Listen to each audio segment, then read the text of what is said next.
Yankosa o akwagina mu a ogye sikadwa si ne sere so de kyekire na santeman otumfo se tutu otoso mienu se onkosa yankosa o ahemfo a wosum sikadwa ne asanteman se wonkosa na owuo ato asante aberewatia tuboni ye woduduo biribi na asante hema na nakradu yi adomo a otoso miensa wodie anka woye kotoko jembibi asansa kurkotia ko a wofa ade bum nanso wode kire boma kase a wotru apemfo ne basakase a woje ahoho sa akoboako a osumanya nkomade osimframa wohurisi a wopre asomdwie yedie ne nkabomma wasanteman na nakradu yi adomo a otoso miensa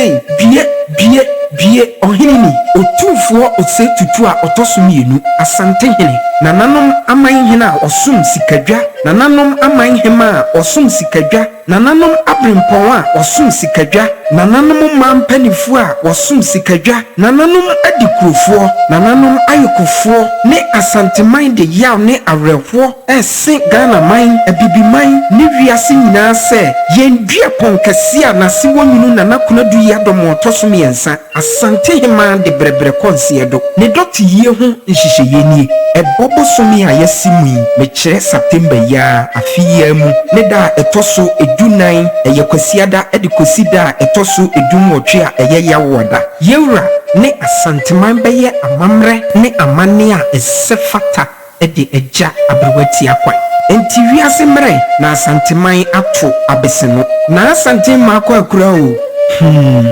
asante abrewati bie na nakonadu yi adomo a wotoso miense okura nsebrekuo krobia sante kotoko nana onum suben obiri yebo a wofase ose tutu nyame kase hunyafo a otekrawi tibrawi tisika kokko tidwete tikrotwa manse jansa aboafo a ofradom kodom gidom densa panko ahayo de osisire kwabrafo bafie animuno so se